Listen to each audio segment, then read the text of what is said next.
ഞാനൊരു college drop ഔട്ടായിരുന്നു. 3 വർഷത്തോളം കാറിലാണ് ജീവിച്ചത്. എനിക്കുണ്ടായിരുന്ന എല്ലാം എനിക്ക് നഷ്ടപ്പെട്ടു, എൻ്റെ കുടുംബമടക്കം. ഇന്ന് നിങ്ങളുടെ മുൻപിൽ നിൽക്കുന്ന ഞാൻ ഒരു പ്രക്രിയയാണ്.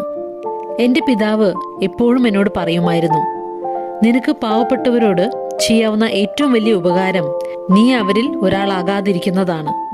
അങ്ങനെയെങ്കിൽ നിനക്കവരെ സഹായിക്കാൻ കഴിയുമല്ലോ. നമ്മുടെ തലച്ചോറ് 2 ഭാഗങ്ങളായി തിരിച്ചിരിക്കുന്നു, പോസിറ്റീവ് ആൻഡ് നെഗറ്റീവായി. ഓരോ ഭാഗവും ഒരു ഫാക്ടറി പോലെയാണ്. അവിടെ ലക്ഷക്കണക്കിന് ജോലിക്കാരുണ്ട്. നിങ്ങളാണ് ഈ 2 ഫാക്ടറിയുടെയും ബോസ്. നിങ്ങളുടെ കയ്യിലാണ് റിമോട്ട് കൺട്രോൾ ഉള്ളത്. നിങ്ങൾ രാവിലെ ഉണരുമ്പോൾ നെഗറ്റീവായ മൂഡിലാണ് ഉണരുന്നതെന്ന് കരുതുക. ഇന്നത്തെ ദിവസം എനിക്ക് മോശമായിരിക്കും എന്നാണ് നിങ്ങൾ പറയുന്നതെങ്കിൽ നെഗറ്റീവ് ഫാക്ടറിയിലെ ജോലിക്കാർ പ്രവർത്തനം ആരംഭിക്കും. അവർ പറയും, ബോസ് പറയുന്നത് ഇന്നത്തെ ദിവസം ബോസിന് വളരെ മോശമായിരിക്കുമെന്നാണ്.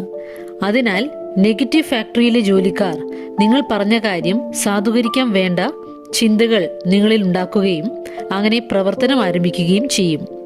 അങ്ങനെ നിങ്ങൾ കൂടുതൽ നെഗറ്റീവ് ആയിക്കൊണ്ടേയിരിക്കും.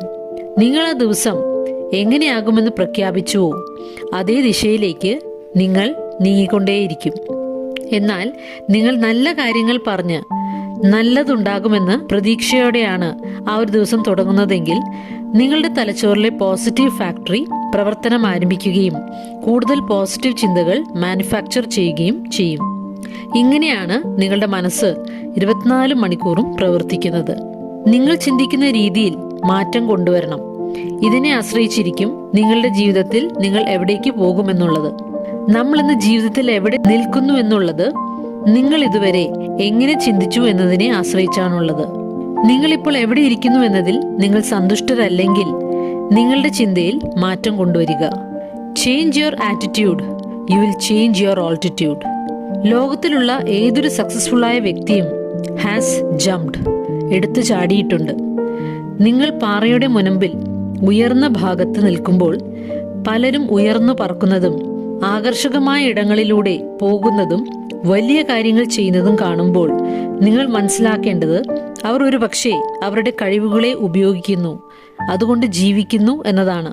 നിങ്ങളുടെ വിദ്യാഭ്യാസമല്ല, നിങ്ങളുടെ കഴിവുകൾ. വിദ്യാഭ്യാസം നല്ലതാണ്, എന്നാൽ നിങ്ങൾ നിങ്ങളുടെ കഴിവുകളെ ഉപയോഗിക്കുന്നില്ലെങ്കിൽ നിങ്ങളുടെ വിദ്യാഭ്യാസത്തിന് നിങ്ങളെ കുറേ ദൂരമൊന്നും കൊണ്ടുപോകുവാൻ സാധിക്കുകയില്ല.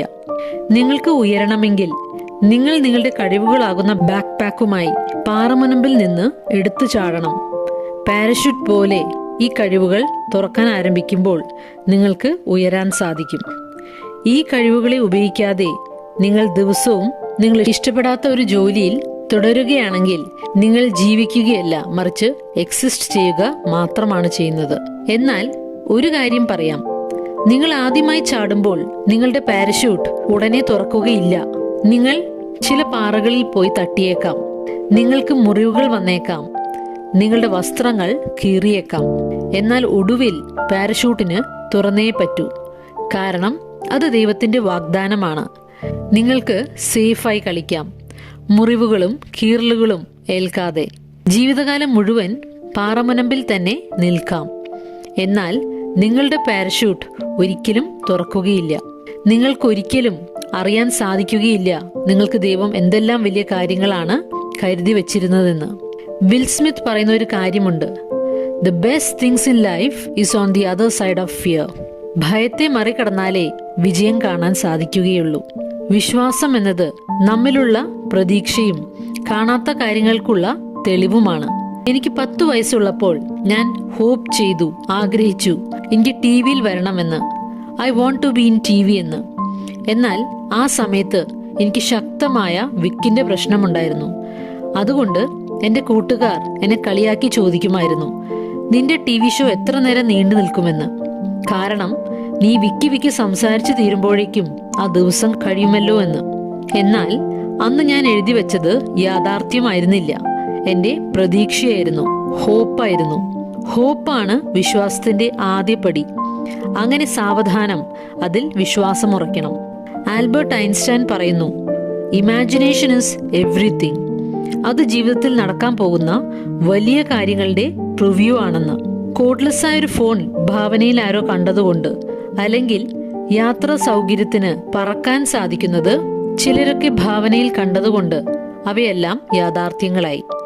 നമ്മൾ ഭാവനയിൽ കാണുന്നത് സത്യത്തിൽ ദൈവം നമുക്കായി കരുതി വച്ചിരിക്കുന്നത് കാണിക്കുന്നതാണ്. എന്നാൽ നിങ്ങൾ ഭാവനയിൽ കാണുന്ന കാര്യങ്ങൾ, നിങ്ങളുടെ സ്വപ്നങ്ങൾ ചെറിയ മനസ്സുള്ളവരുമായി പങ്കുവെക്കാതിരിക്കാൻ ശ്രദ്ധിക്കണം. കാരണം അവർ അവയെ തകർത്തു കളയും.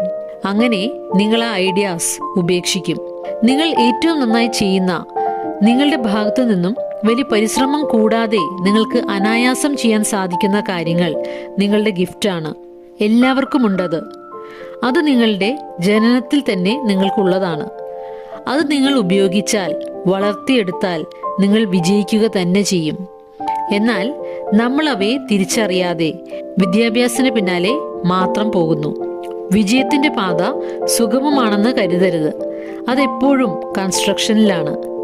നന്ദി പ്രകാശനം, ഗ്രാറ്റിറ്റ്യൂഡ് പരിശീലിക്കുന്നത് പ്രതിസന്ധികളിൽ തളർന്നു പോകാതിരിക്കാൻ സഹായിക്കും. തകർന്നു പോകുന്ന നിമിഷങ്ങളിൽ നടക്കാത്ത കാര്യങ്ങളിലാണ് നമ്മുടെ ശ്രദ്ധ, ഫോക്കസ് മുഴുവനും. ആ ഒരു സമയത്ത് നമ്മൾ ചെയ്യേണ്ട ഒരു കാര്യം നമ്മുടെ ശ്രദ്ധയെ മാറ്റുകയാണ്. വിജയകരമായി, സന്തോഷകരമായി നമ്മുടെ ജീവിതത്തിൽ മുൻപ് നടന്ന കാര്യങ്ങളിലോട്ടാണ്. അത് തിരിച്ചു വരാൻ നമ്മെ സഹായിക്കും. ജീവിതത്തിൽ റിസ്ക് എടുക്കാതെ വലിയ കാര്യങ്ങൾ കാണാമെന്ന് പ്രതീക്ഷിക്കരുത്. അതിന് ചിലപ്പോൾ വില കൊടുക്കേണ്ടതായി വരും. എന്നാൽ നിങ്ങൾ വിശ്വാസത്താൽ മുൻപോട്ട് കുതിക്കുന്നത്, ലീപ് ചെയ്യുന്നത് കാണുമ്പോൾ ദൈവം അതിനായി നമുക്ക് വേണ്ട എല്ലാ കാര്യങ്ങളും നൽകും. എന്നാൽ മിക്കവാറും ആളുകൾ റിസ്ക് എടുക്കാൻ തയ്യാറാവുകയില്ല. കാരണം അത് വേദനാജനകമാണ്, അൺകംഫർട്ടബിൾ ആണ്. അങ്ങനെയുള്ളവർ സക്സസ് വേണമെന്ന് ആഗ്രഹിക്കരുത്. എല്ലാവരുടെയും ജീവിതത്തിൽ പരീക്ഷണങ്ങളുടെ, കഷ്ടപ്പാടുകളുടെ, ഒന്നും ശരിയാകുന്നില്ല എന്ന് തോന്നുന്ന ഒരു കാലഘട്ടം ഉണ്ടാകും. ഈ ഒരു സമയത്ത് മുൻപോട്ട് നീങ്ങിക്കൊണ്ടേയിരിക്കാം, അല്ലെങ്കിൽ തിരിഞ്ഞു നടക്കാം. ഏറ്റവും ദുഃഖകരമായ കാര്യമെന്നത് ശരാശരി മനുഷ്യൻ തിരിഞ്ഞു നടക്കുമെന്നതാണ്. The turn back. സക്സസ്ഫുൾ ആകുന്നത് കഠിനമാണ്. സക്സസ്ഫുൾ ആകാതെ ജീവിതത്തിൽ കഷ്ടപ്പാടുകളിലൂടെ മുൻപോട്ട് നീങ്ങുന്നതും കഠിനമാണ്.